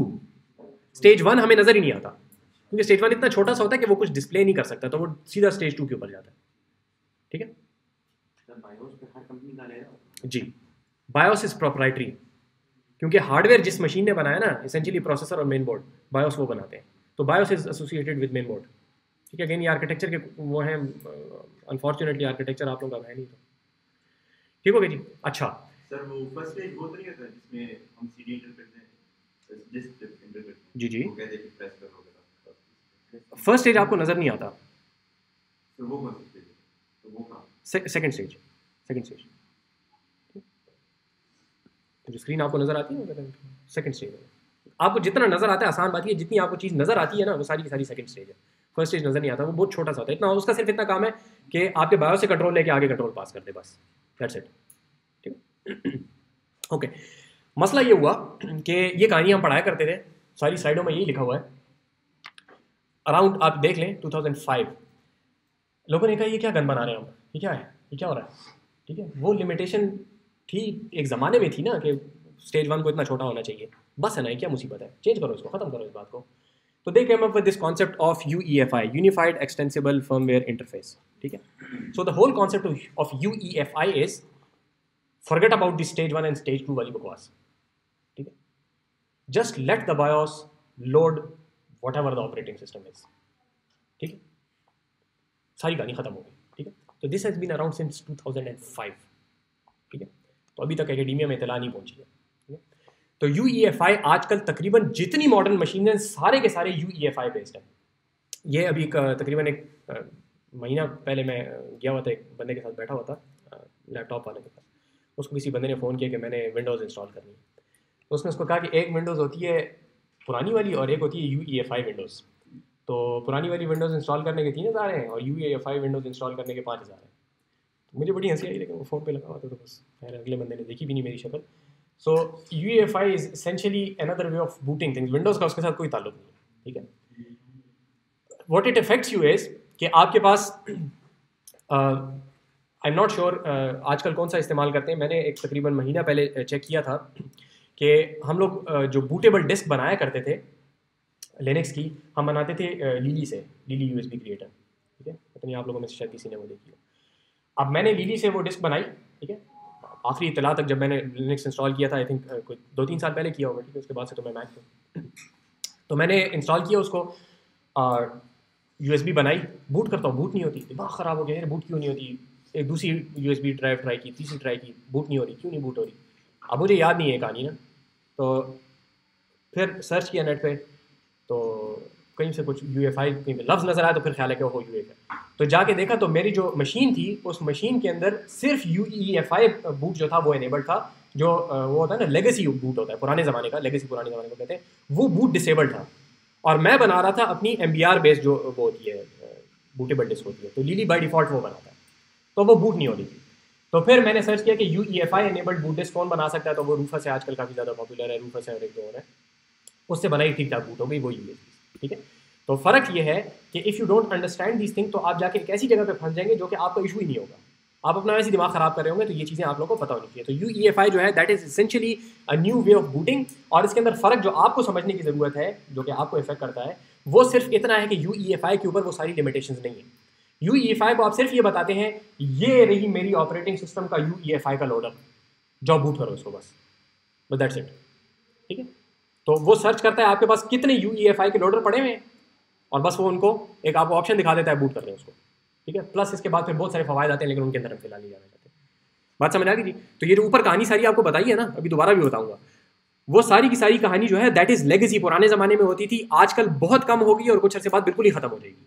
ठीक है, तो जब आप लोगों में से ऑल्दो के आप लोगों में से अक्सर लोग अभी ये कह रहे होंगे हमने टीचिंग नहीं करनी है, लेकिन अगर कहीं टीचिंग करने के लिए पहुंच जाए तो ये हरकतें मत करें। ठीक है, वो स्लाइड्स मत पढ़ाएं जिनके अंदर MBR लिखा हुआ है। ठीक है, स्टूडेंट को पढ़ा देंगे, वो बेचारा जाके कहीं पे ये बात करेगा तो फिर बेइज्जत होगा। राइट, सो UEFI के अंदर बहुत सारी चीज़ें हैं, इसकी फंक्शनैलिटीज है, बात है वो लिमिटेशन खत्म होगी ना। उस जमाने की लिमिटेशन थी बायोस के अंदर और आपके बूट लोडर्स के अंदर, जो कि कंप्यूटेशन थी नहीं। अब तो आपके पास रैम भी ज़्यादा है, रोम भी ज़्यादा है, मेमोरी इज एसेंशियली चीप। ठीक है, तो ये बहुत सारे काम करता है। ठीक है, लार्ज डिस्क को भी सपोर्ट करता है, टेराबाइट, जीटाबाइट्स, पीटाबाइट्स के अंदर कितनी लिखा हुआ है यहाँ पे, केटाबाइट, जीटाबाइट्स लिखा हुआ है। ठीक है, तो इतने जीटाबाइट्स की मैंने तो कभी आर्टिस्ट नहीं देखी, आप लोगों ने कहीं देखी हो तो अच्छी बात है। So it does a lot of things. ठीक है, डिवाइस ड्राइवर्स भी लोड करता है। इसी वजह से आजकल आप देखें तो वो जो बायोस की जो वो आती है उसके अंदर माउस भी चलता है, सब कुछ काम कर रहा होता है। ठीक है, पुराने ज़माने में माउस नहीं होता था, हमारे ज़माने में। ठीक है, कीबोर्ड भी अक्सर काम नहीं करता था, उसको भी इंस्टॉल करना पड़ता था। सो UEFI ओके, इसके अंदर आपको MBR कोड की कोई ज़रूरत नहीं है, क्योंकि डायरेक्ट जाके ऑपरेटिंग सिस्टम से बात करता है। ठीक हो गया। ये GPT, ये चीज़ जो है, ये जो मैंने आपको बताया ना कि आपको प्रोटेक्शन सेटअप करनी पड़ती है, दैट इज GPT, उसके अंदर तफसील में जाने की कोई ज़रूरत नहीं है। ये फाइल सिस्टम्स को भी समझता है, मैंने कहा था ना बायोस फाइल सिस्टम्स में नहीं समझता, तो UEFI अक्सर पॉपुलर फाइल सिस्टम्स को भी समझता है। ठीक है, इस वजह से जाके स्पेसिफिक ऑपरेटिंग सिस्टम की फाइल्स को कंट्रोल हैंड ओवर कर सकता है। ठीक है जी, anyway, इसके अंदर भी कुछ जरूरत नहीं है। नॉन इंटेल सिस्टम्स की इन्होंने कुछ बात की है, इसके ऊपर मैं बड़ा सारा क्रॉस लगा देता हूँ, क्योंकि नॉन इंटेल सिस्टम्स जो है वो आप लोग हार्डली कहीं पे देखेंगे और इतने ज़्यादा पॉपुलर नहीं है, तो इसके ऊपर इफेक्ट लगाने की कोई जरूरत नहीं। So in summary, when you have a BIOS, you can either go with MBR, VBR, और ये जाता है विंडोज़ के केस में, विंडोज 7 के winload.exe, इसकी अपनी एक फाइल होती है, ये कहीं पे पड़ी होगी, और ये चला जाता है यहाँ पे आपके पास विंडोज 7 को बूट कर दे। विंडोज 7 विंडोज 10 की बूटिंग का ये तरीकाकार है। उससे पहले जो आपके पास एंटी का आर्किटेक्चर था, XP भी एंटी के आर्किटेक्चर पे काम करता था, वो चीज़ लोड किया करता था जिसको एंटी LDR कहते हैं, एंटी लोडर। ठीक है, तो एसेंशियली द सेम कॉन्सेप्ट कि आपके पास MBR जो है वो VBR के अंदर से एंटी LDR को उठाता है और उसको कंट्रोल पास ऑन कर देता है और वो बूट कर देता है। लिनक्स के केस में you go to GRUB stage 1 which goes to GRUB stage 2, और या वो लिनक्स बूट कर देता है या फिर वो दोबारा जाके MBR के अंदर सर्च करता है। MBR से मुराद है कि आपके जो उस पार्टीशन का वॉल्यूम बूट रिकॉर्ड है उसके अंदर जाता है, उसको जाके देखता है, अगर विंडोज़ उसको वहाँ पे मिल जाए तो वो आपको उसी का winload.exe कर देता है, और इस वजह से आप विंडोज 7 उसके अंदर भी बूट कर सकते हैं, या विंडोज NT या whatever।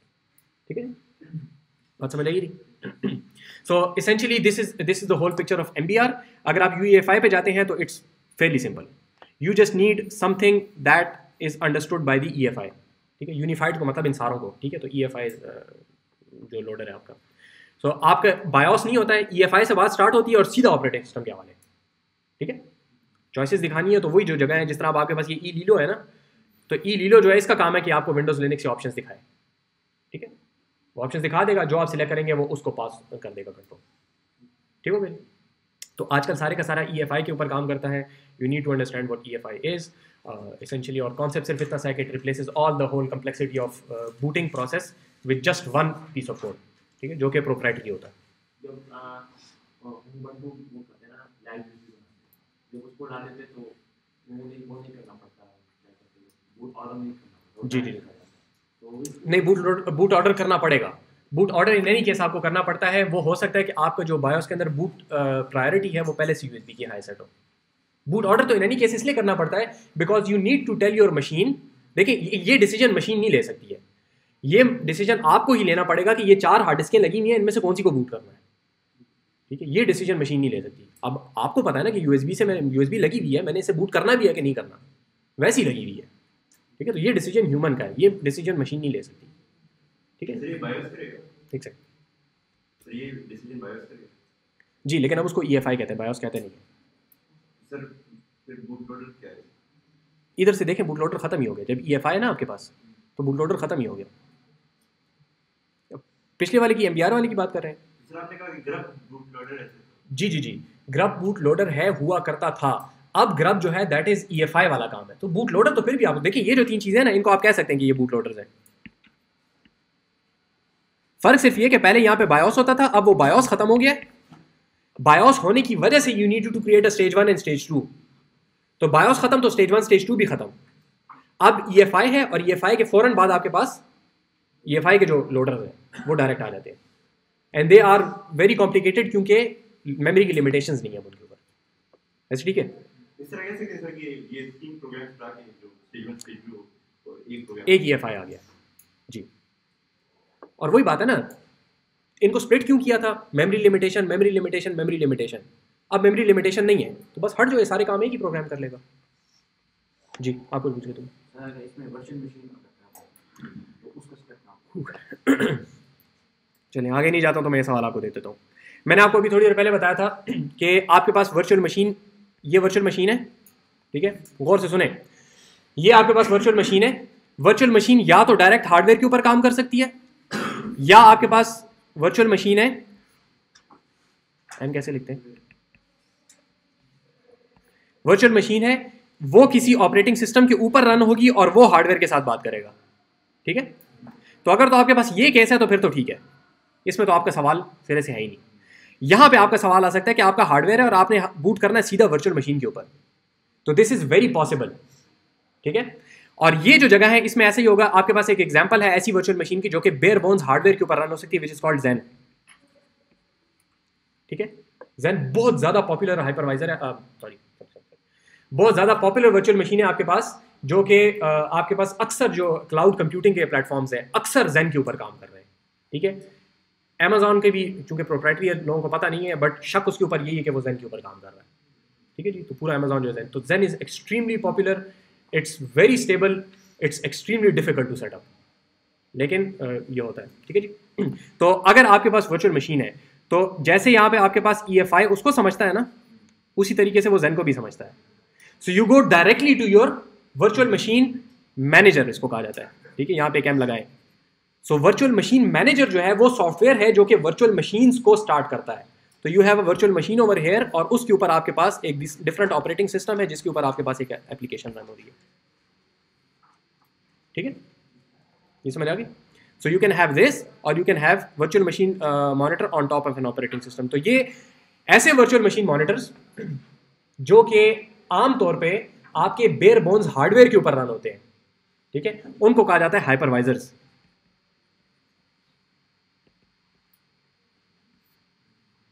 ठीक है। हाइपरवाइजर जी, इसका यूज ये है कि यहां पे देखें, फर्ज करें आपके पास एक ही वर्चुअल मशीन मैनेजर है, virtual machine monitor, sorry virtual machine monitor एक ही आपके पास, ठीक है। तो आप ये पूरा ऑपरेटिंग सिस्टम क्यों रन कर रहे हैं इतना बड़ा? आप कहते हैं कि भाई मैं विंडोज इंस्टॉल करूंगा, विंडोज के ऊपर मैं वर्चुअल बॉक्स इंस्टॉल करूंगा और वर्चुअल बॉक्स के अंदर फिर जाके मैं लिनक्स इंस्टॉल करूंगा। 2-3 वर्चुअल मशीन मैंने लिनक्स ही बनानी, विंडोज मैंने नहीं यूज करना। विंडोज मैं इसलिए कर रहा हूं क्योंकि उसके ऊपर वर्चुअल बॉक्स रन करना है मैंने। तो विंडोज को हटा दें बीच में से, पूरा इतना बड़ा विंडोज खत्म हो गया और वर्चुअल बॉक्स जो है वो सीधा हार्डवेयर के साथ बात कर ले। वर्चुअल बॉक्स हार्डवेयर के साथ बात कर नहीं सकता, लेकिन ज़ेन कर सकता है। तो you install Xen, you get rid of the whole operating system, जो उसके अंदर फर्दर लाइब्रेरीज थी वो सारी खत्म, सिर्फ वो चीजें रह गई जो कि हार्डवेयर के साथ इंटरैक्ट करने के लिए और ट्रांसलेशन करने के लिए इस्तेमाल होती है। तो now you have a very light weight operating system which is also a virtual machine monitor या वर्चुअल मशीन मैनेजर। क्योंकि मैंने 2 यूबंटूज एक साथ रन करनी है एट अ टाइम।